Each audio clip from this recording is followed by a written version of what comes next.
ദേവകുമാറിൻ്റെ മകൻ എന്ന് പറയുന്നത് രാഷ്ട്രീയമായി ചെറുപ്പം മുതലേ ഞങ്ങളുടെ കൂടെ നിൽക്കുന്നൊരു ആളാണ്. കൃത്യമായ രാഷ്ട്രീയ നിലപാടുള്ള ആളാണ്. പിന്നെ ദേവകുമാറും നമ്മളൊക്കെ ബന്ധം എല്ലാവർക്കും അറിയാമല്ലോ. അപ്പോൾ അതിൻ്റെ ഭാഗമായി അയാളിങ്ങനെ പറഞ്ഞപ്പോൾ ഒരു ഇൻ്റർവ്യൂ ആകാമെന്ന് സമ്മതിച്ചു എന്നുള്ളത് മാത്രമേ ഉള്ളൂ. അതിൻ്റെ ഒരു അയാളെ നയിച്ചിട്ടുണ്ടാകുക അത് ആ രാഷ്ട്രീയ നിലപാടിൻ്റെ ഭാഗമായിട്ട് തന്നെയാണ്. മറ്റു കാര്യങ്ങൾ അവർ തമ്മിൽ തീരുമാനിക്കേണ്ടത് എനിക്കറിയില്ല.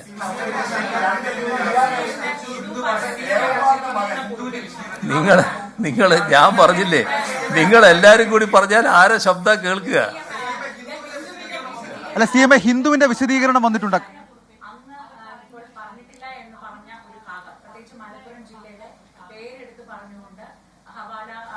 പണത്തെയും സ്വർണ്ണക്കടത്തിനെയും കുറിച്ച് പറയുന്നു എന്ന് പറഞ്ഞ ആ ഭാഗം ഈ PR ഏജൻസി രേഖാമൂലം എഴുതി കൊടുക്കുകയും അത് മുഖ്യമന്ത്രി മുൻപ് പറഞ്ഞൊരു കാര്യമാണ്, അതുകൊണ്ട് അത് ഉൾപ്പെടുത്തണം എന്ന് അവരോട് ആവശ്യപ്പെടുകയും ചെയ്തു എന്നുള്ളത് ഹിന്ദു വ്യക്തമാക്കിയിട്ടുണ്ട്. അപ്പോൾ അങ്ങനെ അങ്ങയുടെ അറിവില്ലാതെയാണോ അവർ അത് ആവശ്യപ്പെട്ടതെന്നുണ്ടെങ്കിൽ ഈ PR ഏജൻസി എന്ന് പറഞ്ഞ അങ്ങയുടെ അഭിമുഖത്തിന് സമയത്ത് അവിടെ ഉണ്ടായിരുന്നു എന്ന് പറയുന്നവർക്കെതിരെ നിയമ നടപടി കേസെടുക്കാൻ സർക്കാർ തയ്യാറാകും. അതിൽ മനസ്സിലാക്കേണ്ട കാര്യം ഈ പറയുന്ന തരത്തിൽ ഒരു സാധാരണഗതിയിൽ അങ്ങനെ കൊടുക്കാൻ പാടില്ലല്ലോ. അതുകൊണ്ടാണല്ലോ മാന്യമായിട്ട് തന്നെ ഹിന്ദു അതിനകത്ത് ഖേദം രേഖപ്പെടുത്തുന്ന അവസ്ഥയുണ്ടായത്. വളരെ മാന്യമായ നിലയാണ് അവർ സ്വീകരിച്ചത്. ഏതെങ്കിലും ഒരു ഭാഗം കിട്ടിയാൽ ആ കിട്ടിയതിൻ്റെ ഭാഗമായിട്ട് ഞാൻ പറഞ്ഞതായിട്ട് കൊടുക്കാൻ പാടുണ്ടോ?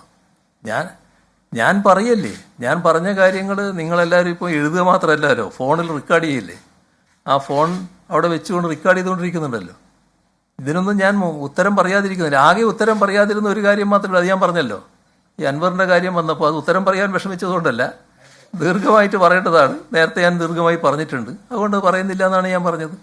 അപ്പോൾ അതുമായി ബന്ധപ്പെട്ട് അവർ തമ്മിലുള്ള കാര്യങ്ങൾ എന്താണ് നടന്നതെന്ന് എനിക്ക് കൃത്യമായിട്ട് പറയാൻ പറ്റില്ല. പക്ഷെ അതേസമയം ഈ പറയുന്ന ഏതെങ്കിലും ഭാഗം അവരവരുടെ നിന്ന് വാങ്ങിയിട്ടുണ്ടോ, ഈ പറയുന്ന ചെറുപ്പക്കാരുടെ നിന്ന് വാങ്ങിയിട്ടുണ്ടോ എന്ന് പരിശോധിക്കേണ്ട കാര്യമാണ്. അവിടെ ഞാൻ സംസാരിച്ചുകൊണ്ടിരിക്കുമ്പോൾ ഒരാൾ കൂടി കടന്നു വരുന്നുണ്ട്. ഇവർ രണ്ടാളാണ് ആദ്യം വന്നത്, പിന്നെ ഒരാൾ കൂടി കടന്നു വരുന്നുണ്ട്. ഞാൻ അയാളെ കാണുന്നത് എങ്ങനെയാണ്? ഈ വന്ന ഹിന്ദുവിൻ്റെ മാധ്യമപ്രവർത്തകയുടെ കൂടെയുള്ള ആളെന്നേ ഞാൻ മനസ്സിലാക്കുന്നുള്ളൂ. പിന്നെയാണ് പറയുന്നത് അത് ഏതോ ഒരു ഏജൻസിയുടെ ആളാണെന്ന്. എനിക്ക് അത്തരം ഒരു ഏജൻസി അറിയില്ല, ആ വന്നയാളെ എനിക്കറിയുന്നതല്ല. അവിടെ വന്നിരുന്നു എന്നുള്ളത് ശരിയാണ്. ഞാൻ കേരള ഹൗസിൽ ഇരിക്കുന്ന സമയത്താണ് അത് നടക്കുന്നത്. അപ്പം എനിക്കൊരു ഏജൻസിയുമായിട്ടും ഒരു ബന്ധവുമില്ല, ഒരു ഏജൻസിയും ചുമതലപ്പെടുത്തിയിട്ടുമില്ല, ഒരു ഏജൻസിക്കും ഇതിൻ്റെ ഉത്തരവാദിത്വം കൊടുത്തിട്ടുമില്ല. സെപ്റ്റംബർ 13 ഈ ഏജൻസി തന്നെ ഈ അങ്ങി പറഞ്ഞ കാര്യങ്ങളെ പറ്റി പത്രക്കുറിപ്പ് അവിടുത്തെ മാധ്യമങ്ങൾക്ക് നൽകുന്നത് എങ്ങനെയാണ്? അപ്പൊ അവരെങ്ങനെയാണ് ആ ഒരു പത്രക്കുറിപ്പ് ഈ മലപ്പുറവുമായി ബന്ധപ്പെട്ടും ഈ സ്വർണ്ണക്കടത്തുമായി ബന്ധപ്പെട്ട് പിടികൂടി സർക്കാരിന്റെ നടപടികൾ വിശദീകരിക്കുന്ന ഒരു വാർത്താക്കുറിപ്പ് സെപ്റ്റംബർ 13 തന്നെ അവിടെ മാധ്യമങ്ങൾക്ക് ഈ കേസ് എന്ന് പറഞ്ഞ ഏജൻസി നൽകിയിട്ടുണ്ട്. അതപ്പോ ആരാണ് അവരെ ചുമതലപ്പെടുത്തിയതെങ്കിൽ? ഞങ്ങളൊരു ഏജൻസിയും ചുമതലപ്പെടുത്തിയിട്ടില്ല. ഞങ്ങളെന്ന് പറഞ്ഞാൽ ഗവൺമെന്റ് ഒരു ഏജൻസിയും ചുമതലപ്പെടുത്തിയിട്ടില്ല. അത്തരം ഒരു ഏജൻസിയും ഗവൺമെന്റിന്റെ ഭാഗമായി പ്രവർത്തിക്കുന്നുമില്ല.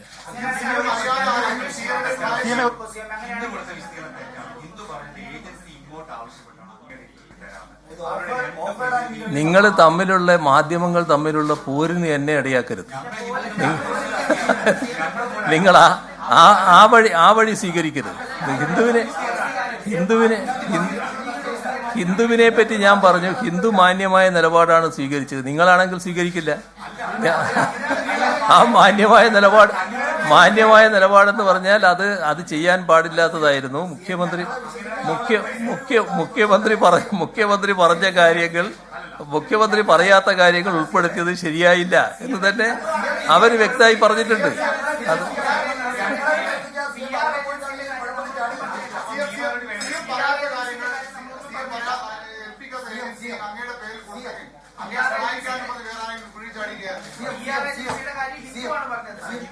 ഞാൻ പറഞ്ഞല്ലോ, അതുമായി ബന്ധപ്പെട്ടുള്ള കാര്യം ഞാൻ പറഞ്ഞല്ലോ.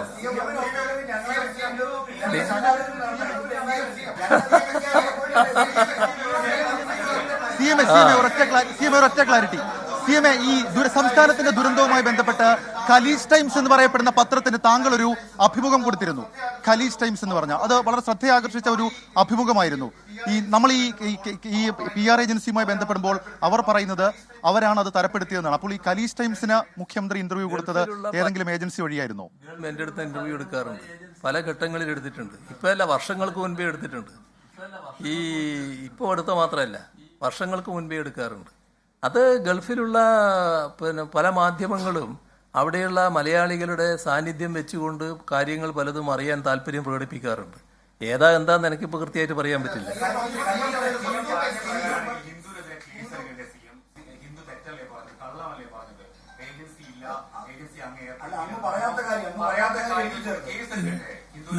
ഇത് ഞാൻ പറഞ്ഞല്ലോ, ഞാൻ കൃത്യമായി പറഞ്ഞല്ലോ അതിന്റെ കാര്യങ്ങൾ.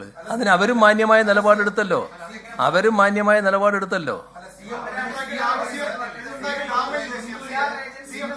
ഡാമേജ് ഉണ്ടാക്കാൻ വേണ്ടിയല്ലേ നിങ്ങൾ എല്ലാവരും ശ്രമിച്ചുകൊണ്ടിരിക്കുന്നത്. നിങ്ങൾ എത്രമാത്രം ഡാമേജ് എനിക്ക് ഉണ്ടാക്കാൻ പറ്റുമെന്നാണല്ലോ നിങ്ങൾ നോക്കിക്കൊണ്ടിരിക്കുന്നത്. ആ മോഹത്തോടു കൂടി തന്നെ നിങ്ങൾ നിൽക്കുന്നതേ എനിക്ക് പറയാനുള്ളൂ.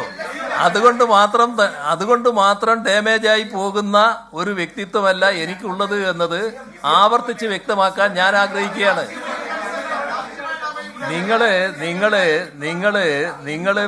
നിങ്ങള് എല്ലാരും കൂടി ശബ്ദിച്ചാൽ ഇങ്ങനെ ഇരിക്കും.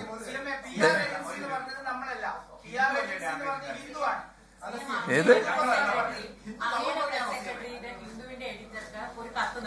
അതെ,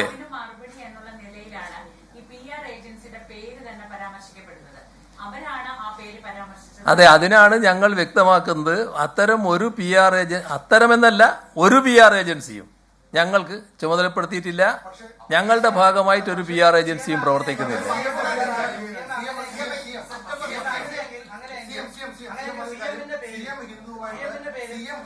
അഭിമുഖം നടത്തുമ്പോൾ മൂന്നാമതൊരാൾ CM-ന്റെ റൂമിലേക്ക് കടന്നു വന്നു പറയുന്നു.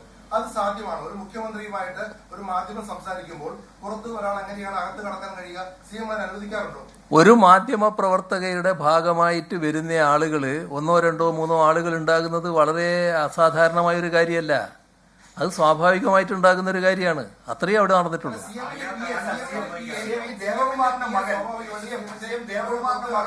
ദേവകുമാറിന്റെ മകൻ ഒരു പ്രധാനപ്പെട്ട ഒരു പൊളിറ്റിക്കൽ സ്ട്രാറ്റജി വിഭാഗത്തിന്റെ റിലയൻസിന്റെ ഉദ്യോഗസ്ഥനാണ്.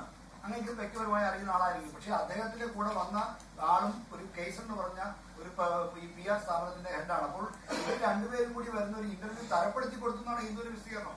അതിനെക്കുറിച്ച് എനിക്കറിയില്ല. എനിക്കറിയാവുന്ന കാര്യം അതാണല്ലോ നിങ്ങളുടെ അടുത്ത് എനിക്ക് പറയാൻ പറ്റുക. എനിക്കറിയാവുന്ന കാര്യം ഈ ഹിന്ദുവിന്റെ ഒരു ഇന്റർവ്യൂവിന് അവർക്ക് താല്പര്യമുണ്ട്. നിങ്ങളൊരു സമയം കൊടുക്കൂ എന്നുള്ളത് ഈ പറയുന്ന ദേവകുമാറിന്റെ മകൻ ചോദിച്ചു എന്നുള്ളത് ശരിയാണ്. അതിന് സമയം കൊടുത്തു എന്നുള്ളത് ശരിയാണ്. അങ്ങനെയാണ് അവര് വരുന്നത്. അതാണ് ഉണ്ടായത്.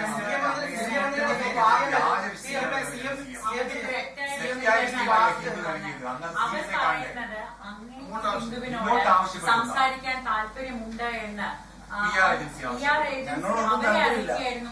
ഞാൻ പറഞ്ഞല്ലോ, ഞാൻ ഒരു PR ഏജൻസിയും ബന്ധപ്പെട്ടിട്ടില്ല.